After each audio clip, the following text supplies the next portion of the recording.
एक नए वैकेंसी का नोटिफिकेशन जारी हो चुका है। ये वैकेंसीज हैं इंजीनियरिंग ग्रेजुएट्स के लिए। वैकेंसी का ये नोटिफिकेशन जो है गवर्नमेंट पोस्ट के लिए जारी किया गया है। ऑर्गेनाइजेशन का नाम है state bank of India. SBI bank के द्वारा ये नोटिफिकेशन एक वैकेंसी का जारी किया जा चुका है, जिसके लिए आप ऑनलाइन आवेदन कर सकते हैं।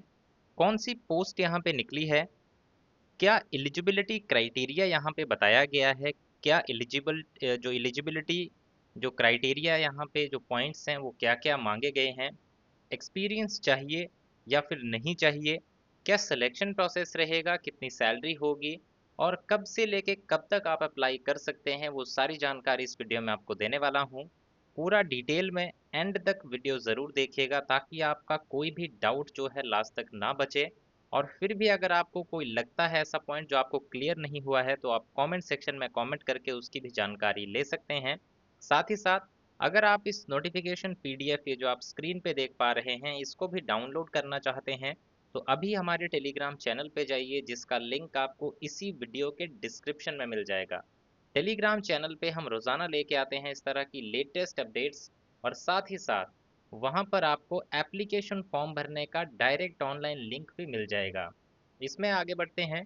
स्टेट बैंक ऑफ इंडिया का ये नोटिफिकेशन है जहाँ पर वैकेंसीज के लिए ऑनलाइन एप्लीकेशन फॉर्म भरने की जो डेट है वो है 13 अप्रैल 2026 से लेके 4 मई 2026 तक।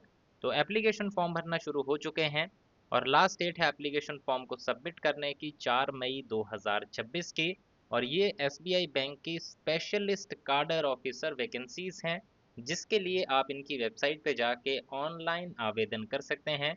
इसका ऑनलाइन डायरेक्ट लिंक आपको हमारे टेलीग्राम चैनल पे मिल जाएगा। आगे बढ़ते हैं इसमें पोस्ट के बारे में। तो पोस्ट यहाँ पे जारी की गई है लीड बिजनेस एनालिस्ट की, और यहाँ पर इस पोस्ट के लिए आपकी जो एज है वो 30 साल से लेके 40 साल के बीच में होनी चाहिए। मैंडेटरी क्वालिफिकेशन की बात करें तो मैंडेटरी क्वालिफिकेशन आपने दो तरह की क्वालिफिकेशन वाले कैंडिडेट यहाँ पे एलिजिबल हैं। पहली जो क्वालिफिकेशन क्राइटेरिया है उसकी अगर बात करें तो ऐसे कैंडिडेट्स यहाँ पे एप्लीकेशन फॉर्म भर सकते हैं जिन्होंने बीई बीटेक कर रखा है कंप्यूटर साइंस में, या फिर सॉफ्टवेयर इंजीनियरिंग, या फिर IT, electronics, electrical and electronics, data science, AI and ML, analytics. अगर इनमें से किसी एक में आपने बीई बीटेक की डिग्री कर रखी है तो आप एप्लीकेशन फॉर्म भर सकते हैं। दूसरा, अगर किसी कैंडिडेट ने एमसीए कर रखा है वो भी एप्लीकेशन फॉर्म भर सकता है, या फिर किसी ने एमटेक या फिर एमएससी किया है, जो मैंने ब्रांचेज बीई बीटेक के लिए बताई उनमें से किसी एक ब्रांच में, तो ऐसे कैंडिडेट भी यहाँ पे इस पोस्ट के लिए अप्लाई कर सकते हैं। अगर किसी कैंडिडेट ने एमबीए किया हुआ है सिस्टम फाइनेंस ऑपरेशंस या फिर मार्केटिंग में, तो ऐसे कैंडिडेट्स जो बाकियों के मुकाबले कंपटीशन में जाएंगे, तो ऐसे कैंडिडेट्स को ज़्यादा प्रेफरेंस दी जाएगी। ऐसा नहीं है कि ये क्वालिफिकेशन होनी चाहिए, लेकिन जो मैंने पहले आपको क्राइटेरिया बताया क्वालिफिकेशन का, उसके साथ साथ आपने ये भी क्वालिफिकेशन अगर कर रखी होगी तो आपको इन कैंडिडेट्स के मुकाबले ज़्यादा प्रेफरेंस जो है वो दी जाएगी। अब आते हैं इसमें पोस्ट बेसिक क्वालिफिकेशन पे, यानी कि आपके एक्सपीरियंस पे। तो आपके पास मिनिमम 8 साल का पोस्ट क्वालिफिकेशन वर्क एक्सपीरियंस होना चाहिए आईटी डोमेन में, और उसमें से मिनिमम 5 साल का जो एक्सपीरियंस है एज अ बिजनेस एनालिस्ट या फिर लीड बिजनेस एनालिस्ट आपका होना चाहिए। ये हो गई बात आपके एलिजिबिलिटी क्राइटेरिया की। अब आते हैं इसमें आपके नंबर ऑफ वैकेंसीज और बाकी चीज़ों पे। तो वैकेंसीज का चार्ट आप यहाँ से देख सकते हैं किस कैटेगरी के लिए कितने नंबर ऑफ वैकेंसीज हैं। 30 से 40 के बीच में आपकी एज जो है वो होनी चाहिए, और इसमें पहले आपको शॉर्टलिस्ट किया जाएगा और फिर आपका इंटरव्यू जो है वो कंडक्ट किया जाएगा। इसमें अगर आप रिजर्व कैटेगरी से हैं तो आपको एज में रिलैक्सेशन भी दिया जाएगा, जो सेंट्रल गवर्नमेंट के अकॉर्डिंग दिया जाता है। इसके बाद यहाँ पे अगर बात करें जॉब प्रोफाइल की, तो यहाँ पे जब आप नोटिफिकेशन डाउनलोड करेंगे तो 5 नंबर पेज पे जाके आपको इसकी जॉब प्रोफाइल की पूरी जानकारी मिल जाएगी, जिसे आप यहाँ से देख सकते हैं। साथ ही साथ की रिस्पॉन्सिबिलिटी जो एरियाज आपके रहेंगे वो भी यहाँ पे आपको बताया गया है।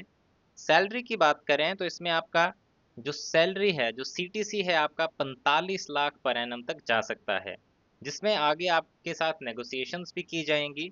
लेकिन इतना यानी कि 45 लाख पर एनम सीटीसी जो है आपको यहाँ पे मिल सकता है। इसमें पोस्टिंग की बात करें तो मुंबई या फिर इंडिया के किसी भी और प्लेस में आपकी पोस्टिंग जो है रिक्वायरमेंट के हिसाब से की जा सकती है। सिलेक्शन प्रोसेस में पहले आपका एप्लीकेशन फॉर्म को शॉर्टलिस्ट किया जाएगा, इंटरव्यू के लिए आपको बुलाया जाएगा। इंटरव्यू होगा 100 मार्क्स का और इसी के बेसिस पे आपकी फाइनल मेरिट लिस्ट जो है वो प्रिपेयर की जाएगी। साथ ही जब एप्लीकेशन फॉर्म आप भरेंगे, 750 रुपये की एप्लीकेशन फीस आपको पे करनी है और रिजर्व कैटेगरी के लिए फ्री ऑफ कॉस्ट ये एप्लीकेशन फॉर्म यहाँ पे सबमिट किया जाएगा। उनके लिए कोई भी फीस यहाँ पे डिडक्ट नहीं की जाएगी।